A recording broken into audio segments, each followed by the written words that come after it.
दोस्तों, आप सभी के बीच एक ऐसी घटना सामने लेकर आया है जिसके बारे में आप सभी कल्पना नहीं किए होंगे।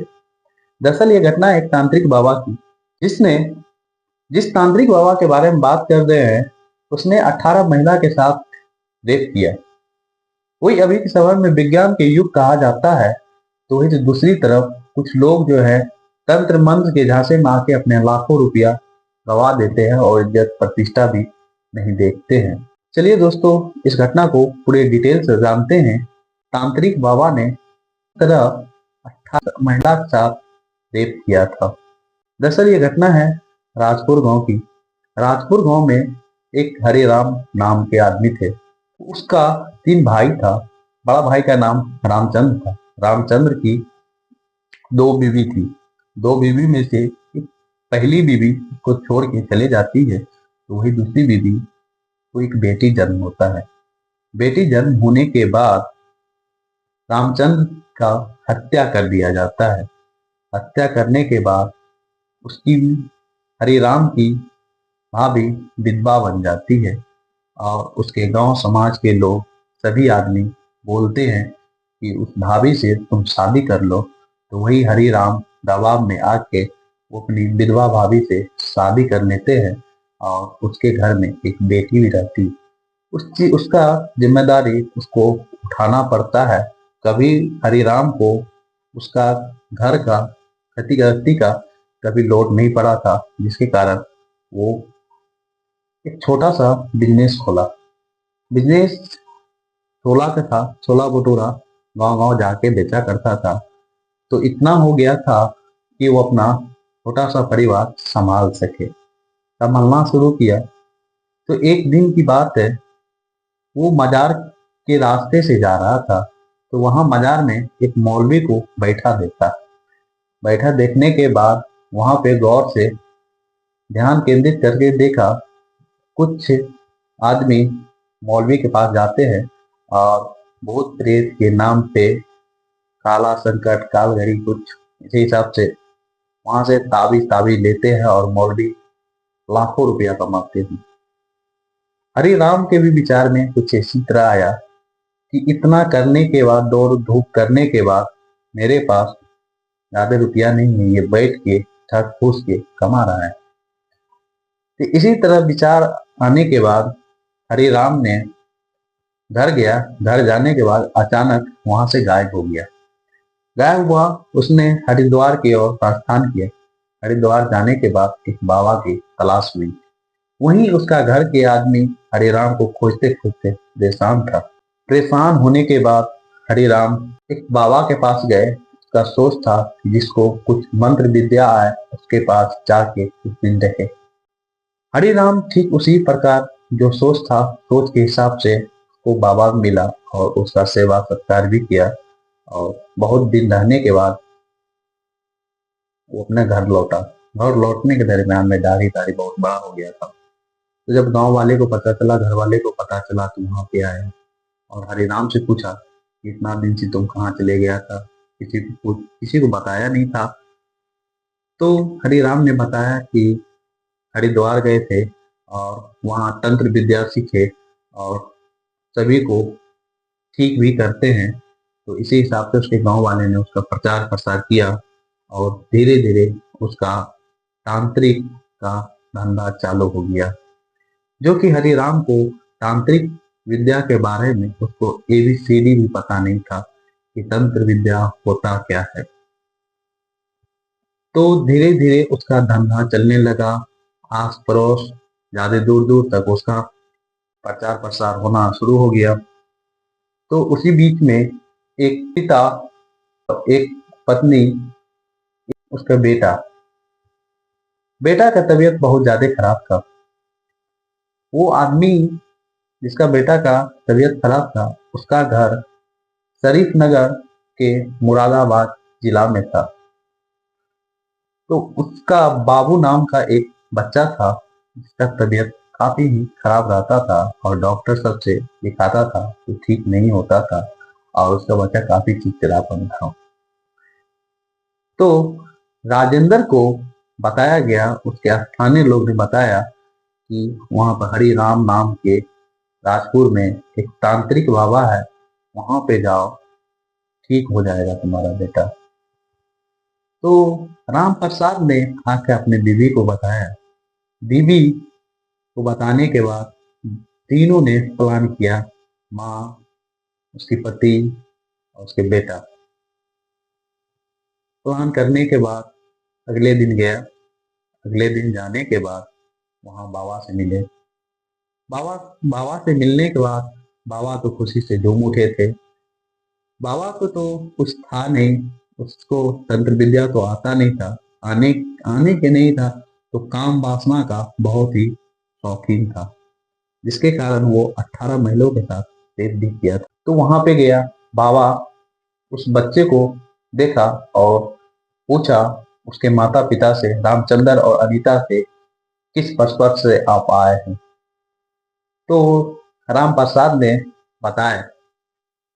उसके बताने से पहले अनीता ने बताना शुरू किया अपने बच्चे के बारे में। एक माँ होती है जो कि बड़ी ही नाजुक होती है, अपने बेटे के लिए कुछ भी कर गुजरने के लिए तैयार रखती है। इसी प्रकार जब बताने लगी तो बाबा ने बाबू का हाथ पकड़ा और नस जो है चेक करने लगा, नस देख के। तो बाबा ने बताया कि ज्यादा घबराने की बात नहीं है, इसमें इसके अंदर प्रेत का छाया है, हमारा बेटा का कोई गलती नहीं है, इसको हटाने के लिए कुछ खर्च लगेगा और पूजा भी करवाना पड़ेगा। मरता क्या नहीं करता।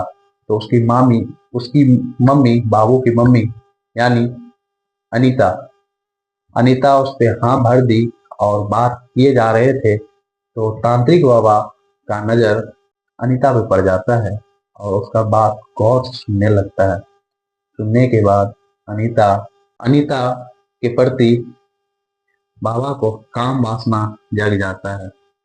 तो उसने मने मन अपना प्लान बनाता है और बाबा बोलता है कि ये सब पूजा जो होगा यहाँ पे ठीक नहीं रहेगा, इसको घर में ही करना बेहतर रहेगा। तो अनीता लोग भी सोचती है कि वहीं पर ठीक रहेगा और घर का ही प्रॉब्लम है तो घर में ही सॉल्व हो जाएगा।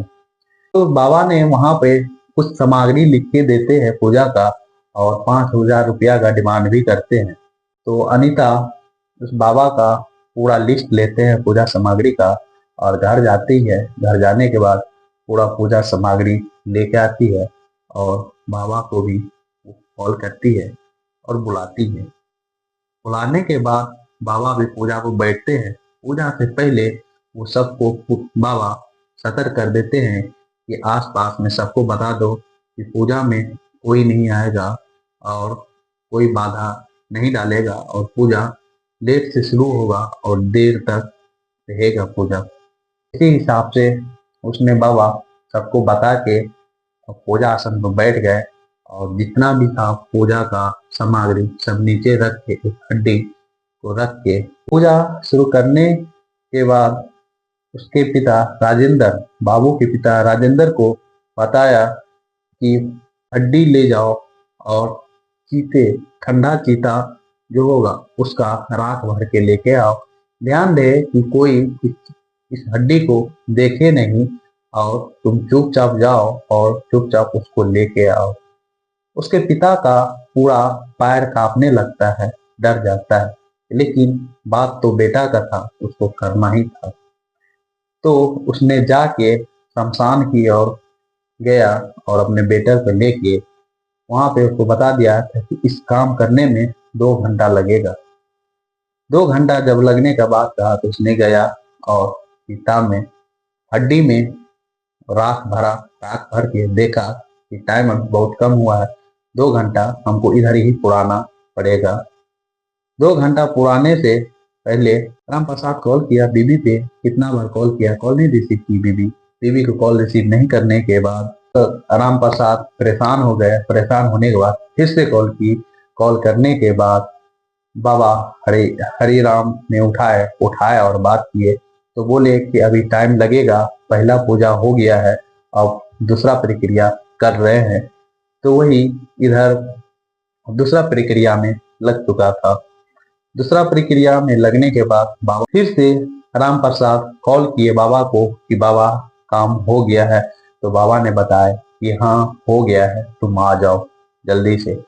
आने के बाद राम प्रसाद देखते हैं कि उसकी बीवी बहुत ही बुरा अवस्था में लेटी रहती है और बेहोश अवस्था में, और उसकी छोटी भाभो भी बुरी अवस्था में लेटी रहती है। जिसके राम प्रसाद पूछते हैं बाबा से ये सब क्या है, तो बाबा बताते हैं ये सब प्रेत की आत्मा थी जिसके कारण ये सब को ऐसा हुआ, तो ये सब ठीक हो जाएगा, तुम टेंशन मत लो। वही बाबू को के पिता बैठा के और टीका लगाते हैं बाबा को टीका लगाने के बाद बाबा कहते हैं कि पूरा पर प्रेत का आत्मा सारा छाया इस डब्बे में कैद कर लिए हैं, अब जाके इसको अभी ही गाड़ना पड़ेगा। वो निकल जाते हैं। बाबा जब निकल जाते हैं तो उसके घर वाले परेशान रहते हैं। परेशान रहने के बाद उसकी बीवी का सुबह 5 बजे नींद खुलती है। नींद खुलने के बाद उससे पूछा जाता है कि क्या हुआ था तुम लोग के साथ।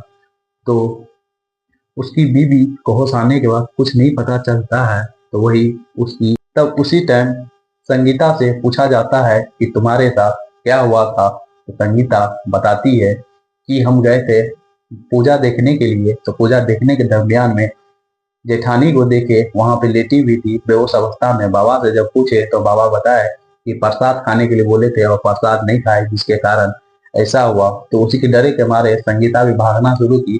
तो बाबा चिल्ला के बोले, चिल्लाने के बाद बाबा के डर से संगीता घूम के प्रसाद दिए। प्रसाद खाने के बाद वो खुद पे खुद बेहोश हो गई और उसके साथ गलत व्यवहार भी किया गया। ये सब सारा बात संगीता बताई। संगीता को बताने के बाद अनीता को गुस्सा आ गया और मेरे साथ अनीता सोची कि मेरे साथ बहुत ही ज्यादा दुष्कर्म किया, और इस ऐसे ऐसे कितने औरतों के साथ किया होगा। जिस औरत के साथ किया गया था वो औरत डर से किसी के पास बोलती नहीं थी, जो कि डर इस बात का था कि बाबा को बहुत चीज आता है, हम लोग के साथ कुछ भी कर सकता है। इसी हिसाब से प्लान बनाई अनीता कि चलो बाबा को फिर से बुलाते हैं और उसको सबक सिखलाते हैं कि क्या होता है तंत्र विद्या। जिस बाबा को तंत्र विद्या के बारे में एबीसीडी का भी जानकारी नहीं था, वो बाबा इतना बड़ा काम कर बैठे थे। बाबा को तो डर से पूरा हालत खराब था। तब पर भी अनीता सोची कि बाबा को और किसी गांव वाले को पता नहीं चले, इस काम को अस्थिर से किया जाए। और अस्थिर से करने के बाद बाबा को कॉल लगाए, और कॉल लगाने के बाद अनीता ने उसका हाल समाचार पूछने के बाद बाबा का भी दिल से डर खत्म हो गया और उसको ये भी पता चला कि किसी को अनीता बताई नहीं। चलो फिर से मौका आ रहा है तो इसको छोड़ा नहीं जाए। और फिर अनीता बात की कि बाबा मेरा बाबू ठीक है और फिर से चाहते हैं कि एक बार करवा ले तंत्र विद्या, और मेरा परिवार को और किसी को कुछ फिर से ना हो। तो इस हिसाब से बात की तो बाबा ने भी बोले ठीक है, तुमको जब कराने का मन है तो फिर से करवा लो। फिर उसी के 4 दिन बाद यानी कि 23 जुलाई को फिर से वो शुरू किए और सामग्री की लिस्ट भेज दिए बाबा, और कुछ सामान बाबा वहां से खुद लेके आए। 23 जुलाई के दिन जब बाबा लेके आए वहां पे सामग्री, वहीं पे उसके अनीता के पति और वहां के गांव के लोग पकड़ लिए। पकड़ लेने के बाद बाबा ने धमकी दी कि अगर तुम मेरे साथ ऐसे व्यवहार करोगे तो बहुत चीज आता है, तुम लोग को नष्ट कर देंगे। इतने पर बाबा को बहुत सारा मार लगता है। मार लगने के बाद वहां के बुजुर्गों लोग ने हरिराम बाबा को बचा दिया जाता है। बचा देने के बाद पुलिस वाले के पास भेज दिया जाता है। जब पुलिस वाले के पास भेज दिया जाता है तो उसने सारा सच उगल देता है और बताता है कि उसके साथ क्या क्या हुआ था। तो और ये भी बताता है कि हमें कुछ ऐसा विद्या नहीं आता है। तो पुलिस वाले उसको अपने रिमांड में लेते हैं और पूछताछ करने के बाद वो नहीं बताते हैं। जब पुलिस वाले अपने कानून के हिसाब से पेश आते हैं तो उसको बताने पर मजबूर हो जाता है। मजबूर होने के बाद मजबूर हो जाता है। मजबूर होने के बाद खुद तब जान जाता है बाबा कि अब तो बताना ही पड़ेगा। लास्ट में बताता है। फिर कोर्ट 2 दिन के पे रखता, 2 दिन के रिमांड पे रखता है और 2 दिन के रिमांड के बाद दोनों को, बाबा को जेल भेज दिया जाता है। चलिए दोस्तों, इसी के साथ जय हिंद, जय भारत। इसी तरह के वीडियो लेते आएंगे। और अभी तक आप मेरा चैनल सब्सक्राइब नहीं, प्लीज चैनल सब्सक्राइब कर दीजिए, एक प्यारा सा कमेंट कर दीजिए, जिससे मोटिवेशन बना रहेगा और अच्छा सा अच्छा वीडियो आपके लिए लेके आते रहेंगे। जय हिंद, जय भारत।